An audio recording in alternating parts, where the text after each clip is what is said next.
Bonjour à toutes et à tous et bienvenue dans ce nouvel épisode de WWE News. J'espère que vous allez tous très bien. De mon côté, ça va super bien. Je tiens à m'excuser pour le manque de vidéos, ça va revenir progressivement. Je suis vraiment désolé, je n'ai pas pu faire mieux. Mais on attaque avec du très lourd pour cet épisode. On va d'ailleurs commencer avec The Rock, comme vous avez pu le voir dans le titre de la vidéo, qui devrait être de la partie à WrestleMania 35. En tout cas, si on en croit les rumeurs qui se confirment de plus en plus, enfin en tout cas on en entend de plus en plus parler, donc c'est peut-être bon signe.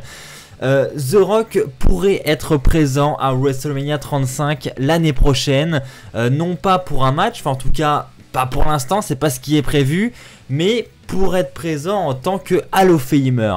Et oui, The Rock devrait être intronisé l'année prochaine au Hall of Fame. La nuit précédant le WrestleMania 35, vous le savez, il y aura le Hall of Fame qui a été exceptionnellement décalé du vendredi vers le samedi. Ce sera donc cette année Takeover le vendredi soir et le Hall of Fame le samedi soir, la veille de WrestleMania. Et donc The Rock devrait être le maître de cérémonie pour l'édition de l'année prochaine et donc devrait également faire, comme tous les Hall of Famers tous les ans, une apparition à WrestleMania 35.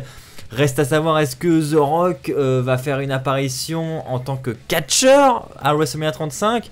On sait qu'on avait des rumeurs pour un possible match entre Brock Lesnar et The Rock pour le titre universel. Est-ce que ça va se confirmer? Est-ce que non seulement The Rock va être intronisé au Hall of Fame, mais en plus va avoir un match pour le titre universel? Voilà, il y a des tas de possibilités. Mais en tout cas, une information qui semble se confirmer de plus en plus sur tous les sites américains.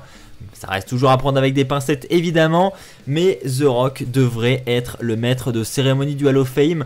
Alors je ne sais pas ce que vous en pensez, mais je trouve que évidemment c'est entièrement mérité.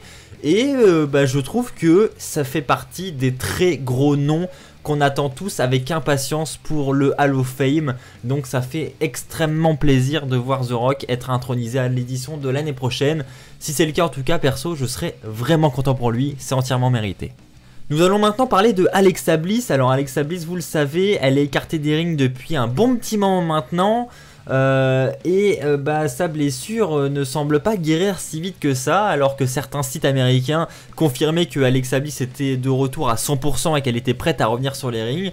Et bien notre ami Dave Meltzer a démenti tout ça et a dit que non, Alexa Bliss n'était pas encore prête à 100% à revenir sur les rings. Il va même jusqu'à dire que Alexa Bliss n'est pas apte encore à prendre des chutes sur un vrai ring. Pour l'instant, Alexa Bliss, vous le savez, vous pouvez le voir d'ailleurs sur son compte Instagram, elle s'entraîne encore au Performance Center. Elle prend des chutes petit à petit, mais pour l'instant elle s'entraîne sur des tapis de mousse. Elle n'est pas encore apte à revenir à 100% sur un ring, un vrai ring de la WWE. Donc non, Alexa Bliss de retour, c'est pas pour maintenant. Même si on a pu la voir être impliquée dans des petites prises de tête, etc. Elle n'est pas encore prête pour revenir à 100% et avoir des combats. Voilà, c'est ce qu'on retient de cette information. Mais Alexa Bliss devrait revenir quand même relativement bientôt. On estime son retour aux alentours du Royal Rumble match. Donc aux alentours de fin janvier, quoi. Mi-janvier, fin janvier, on devrait avoir Alexa Bliss de retour. Et moi j'ai hâte de l'avoir de retour parce que je trouve que c'est quand même un gros nom de cette division féminine. Et ne pas l'avoir dans le ring, eh ben ça manque, je trouve personnellement. N'hésitez pas à partager votre avis. Est-ce que vous avez envie de revoir Alexa Bliss de retour dans les rings de la fédération? Et si oui, selon vous, quand va-t-elle revenir? Voilà, c'est la question que tout le monde se pose. On va continuer sur cette division féminine avec une news qui vient de tomber aujourd'hui. Alors vous le savez, depuis la révolution féminine, on a des tas de concepts qui débarquent du côté féminin. Après le Royal Rumble, l'Elimination Chamber match, le Money in the Bank, le pay-per-view 100% féminin. On aurait cette fois-ci un tout nouveau concept qui arriverait. Alors on ne sait pas si ça prendra place dans un pay-per-view spécial ou dans un pay-per-view à part entière, ou est-ce que ce sera seulement un concept qui prendra part à un pay-per-view qui existe déjà.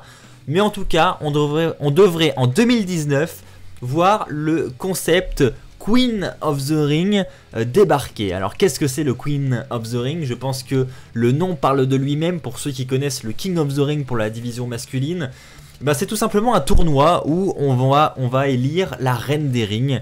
Donc du côté masculin, c'est un tournoi qu'on a eu, qui était un pay-per-view à part entière il y a de ça quelques années, il y a déjà un bon petit moment. qui était devenu un tournoi. Donc on a eu un tournoi plusieurs années, pas consécutives, mais on a eu, je crois qu'il y en a eu un en 2010, il y en a eu un en 2008 en tout cas, qui avait été remporté par William Regal. C'est un tournoi où on élit tout simplement le meilleur catcheur à la fédération, qui est donc couronné roi du ring. Donc c'est un tournoi, donc ça, le nombre de participants ça dépend, ça peut être 16 participants, ça peut être 8, ça dépend. Donc reste à savoir comment cela va être amené à la fédération, comment ils vont mettre en place ce tournoi Queen of the Ring. Déjà reste à savoir s'ils vont le faire, parce que pour l'instant c'est qu'une rumeur, mais en tout cas une chose est sûre, c'est que les officiels en parlent actuellement. Donc est-ce qu'ils vont aller jusqu'au bout de cette idée ou est-ce qu'ils vont s'arrêter avant? Perso j'espère pas. Que ce soit du côté masculin ou du côté féminin, je trouve que le concept du King of the Ring est un très bon concept. Voilà, c'est un truc qu'on retrouve une fois dans l'année. Et voilà, c'est un truc qu'on peut attendre tous les ans. Se dire, ah ouais, tiens, qui va gagner le King of the Ring cette année? On l'a plus depuis de nombreuses années maintenant. Et je trouve ça vraiment dommage. Si le concept est bien respecté et qu'on a des bons matchs de qualification et voilà, un bon tournoi, franchement, ça peut être vraiment pas mal à regarder. Si vous en avez jamais vu, je vous conseille d'aller en voir quelques-uns sur le network notamment.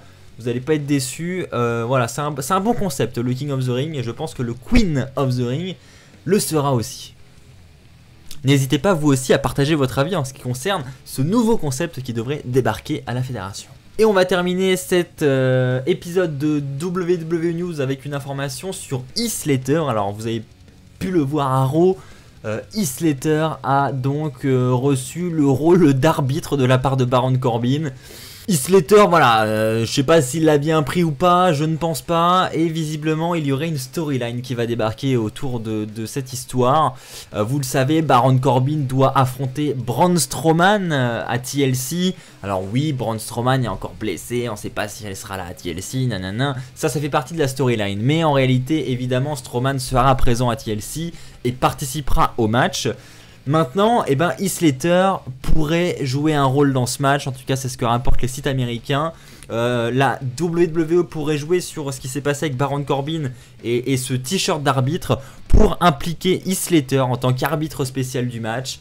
Et Heath Slater pourrait se venger entre guillemets de Baron Corbin pour lui avoir offert ce rôle d'arbitre. Parce que voilà, c'est un peu un manque de respect quand même. C'est Baron Corbin, tiens, prends ce t-shirt d'arbitre, t'es meilleur en arbitre qu'en catcheur. Voilà, c'est pas ouf quand même.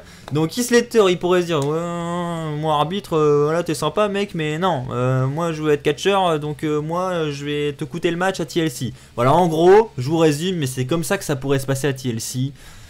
Franchement, en ce qui concerne mon avis, je suis absolument pas fan de cette storyline. Déjà, ce qui se passe avec Corbin, Strowman, moi j'en ai marre. Enfin, Raw en général, j'en ai marre. Mais en plus, impliquer des histoires de Heath Slater comme ça, qui devient arbitre, où il a besoin d'un job, donc... non, non, non, s'il vous plaît, je suis absolument pas fan. Donc j'espère que ça n'arrivera pas. Mais vu le niveau de Raw actuellement, ça m'étonnerait pas. Voilà, n'hésitez pas vous aussi à partager votre avis. Est-ce que selon vous Heath Slater va jouer un rôle dans le match de TLC? Est-ce que selon vous il va coûter le match à Baron Corbin? Voilà, c'est ainsi que s'achève cet épisode de WWE News. J'espère qu'il vous a plu. Si c'est le cas, comme d'habitude, n'hésitez pas à lâcher un petit pouce bleu avant de partir. N'hésitez pas à aller checker le dernier Top Catch qui est sorti, où je vous révèle 5 choses sur l'Undertaker que vous ne savez certainement pas. On se retrouve très vite pour de nouvelles vidéos. D'ici là, comme d'habitude, portez-vous bien et n'oubliez pas, soyez toujours très fiers d'être fan de catch. Allez, bye tout le monde!